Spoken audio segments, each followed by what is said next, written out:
عام طور پہ ایسے ہی ایک ڈرنک کے طور پر یا ہیلتھ بینیفٹس کے لیے، ایسا نہیں، بلکہ میڈیسنل ریزنز کے طور پہ دیا گیا تھا. کوئی بھی اگر آبجیکشن اٹھا رہا ہے تو حدیث تو پڑھا ہی ہوگا نا، تو وہ تو خود دیکھ ہی سکتا ہے.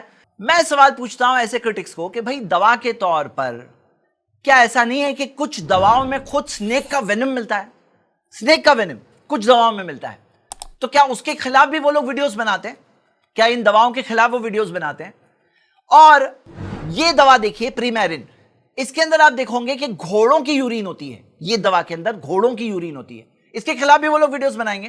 تو اگر آپ سچ مچ اس بارے میں سٹڈی کرو ایک اوپن مائنڈ سے، تو آپ خود دیکھ سکتے ہو. جیسے یہاں پر ایک میڈیکل ریسرچ پیپر یہاں پہ دیا ہوا ہے کہ کیمل کی جو یورین ہے اسے as an anti fungal agent اس کی ایفیکٹونیس چیک کی گئی ہے اور دکھا گیا کہ بہت ایفیکٹو ہے. اس ریسرچ پیپر میں آپ دیکھ سکتے ہو کہ کیمل کے جو پروڈکٹس ہوتے ہیں انکلوڈنگ یورین، اس کے اندر کچھ یونیک میڈیسنل پراپرٹیز ہوتی ہیں. اس تیسرے پیپر میں آپ دیکھ سکتے ہو کہ کیمل یورین کے اندر کئی ساری اینٹی کینسر پراپرٹیز پائی گئی ہے، جیسے کہ اس ریسرچ پیپر جو امریکہ کے پب میڈ اس ریسرچ ویب سائٹ کے اوپر یہ پیپر پبلشڈ ہے، آپ دیکھ سکتے ہو.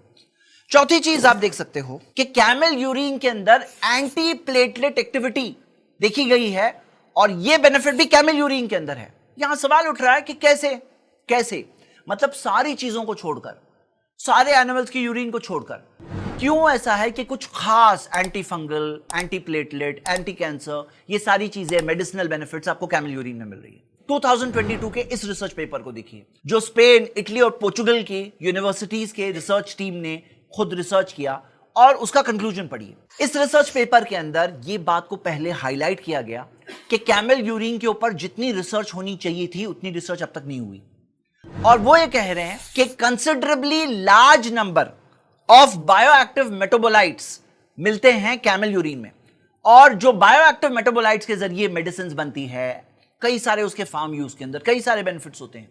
تو considerably large number of bioactive metabolites مل رہے ہیں کیمل یورین کے اندر. یہ چیز کو انہوں نے اس پیپر میں ہائی لائٹ کیا.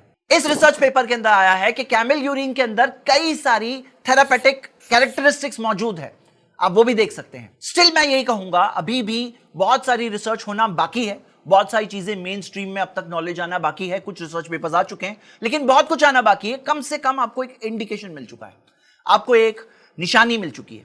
تو جو لوگ یہاں آبجیکشن اٹھاتے ہیں، الٹا آپ دیکھو گے کہ یہ آبجیکشن خود ان کے ہی خلاف ہے، کیونکہ وہ چاہ رہے تھے کہ اس پوائنٹ کو یوز کر کے مسلمز کو ایمبیرس کریں، اسلام کو بدنام کرنے کی کوشش کریں، مسلمانوں کو یہ بتانے کی کوشش کریں کہ کیسے آؤٹ ڈیٹڈ چیزیں ہیں. لیکن آن دا کانٹرری آپ کو کیا مل رہا ہے کہ کئی ساری ایسی چیزیں یہاں کیمل یورین کے اندر خاص طور سے مل رہی ہے. تو ایک سوچنے کی بات ہے ایسے سارے کرٹکس کے لیے کہ جہاں وہ کرٹیسائز کر کے بدنام کرنے گئے وہاں پہ الٹا نام نکل کر آیا. یہ بات سوچنے کی بات ہے. اور آپ یہ دیکھو گے پورا لسٹ دیکھیے کہ کئی ساری میڈیسنز کے اندر اینیمل یورین ایک انگریڈینٹ کے طور پر یوز کی جاتی ہے. تو کہاں ہیں یہ لوگ؟ یعنی ان کو کیا پتہ نہیں اتنی ساری بیسک باتیں؟ تو کیا انہوں نے وہ نہیں دیکھا تھا؟ اور اگر وہ دیکھا تھا تو یہاں پر کیوں نہیں آبجیکشن اٹھاتے وہ لوگ؟ ایک بات اور کلیئر ہو جائے کہ اسلام کے اندر کیمل ہمارے لیے کوئی گاڈ نہیں ہے، کیونکہ بعض لوگ جیسے کاؤ کو گاڈ سمجھتے ہیں، اور گاڈ سمجھتے ہیں اس وجہ سے وہ اس کی یورین پیتے ہیں. وہ سمجھتے ہیں کہ اس کے اندر ایک ریوارڈ ہے، ایک پنیہ ہے، ایک اچھی چیز ہے. کیمل یورین پینا کوئی عبادت نہیں ہے، کوئی ٹائپ کا ثواب پانے کا ذریعہ نہیں ہے. Medicinal treatment for select diseases اس کے طور پر استعمال کرنا ہمیں ملتا ہے. اب یہاں پہ کاؤنٹر کوشچن یہ آتا ہے کہ پھر گائے کا پیشاب نہیں پی سکتے؟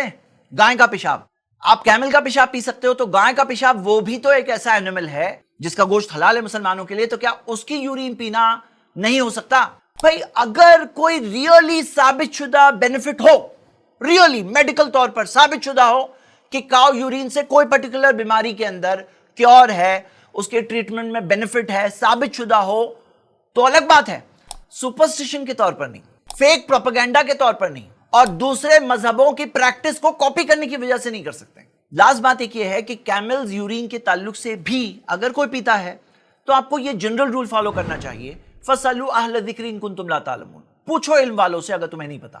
یعنی کہ جس بیماری کے علاج کے طور پر کوئی پی رہا ہے تو کیا اس بیماری کے علاج میں وہ چیز ثابت بھی ہے کہ نہیں ہے، وہ چیز پروون بھی ہے کہ نہیں ہے. اور جو لوگ اس میں اوپینین دیتے ہیں ان کو بھی خیال رکھنا چاہیے. محمد صلی اللہ علیہ وسلم نے فرمایا من تطبب ولا یعلم منہ طب فہو ضامن، کہ جو شخص علاج کرے اور اس کے پاس میڈیسن کی نالج ہی نہیں ہے تو اب وہ ذمہ دار ہے. مطلب اگر آپ کے پاس نالج نہیں ہے، آپ بغیر نالج کے کسی کو نہیں بول سکتے یہ کر لو وہ کر لو. جس کے پاس نالج ہو، ایکسپیرینس ہو، پروون ٹریک ریکارڈ ہو، جس کو پتا ہے، کنفرم پتا ہے، وہ کر سکتا ہے ایک ٹریٹمنٹ کے طور پر، جیسا کہ ہم نے اس حدیث سے دیکھا. امید کرتا ہوں کہ اس تعلق سے ایک غلط پروپیگنڈا جو پھیلایا گیا ہے اس کے تعلق سے صحیح انفارمیشن آپ سب تک پہنچی ہوگی. شکریہ. السلام علیکم.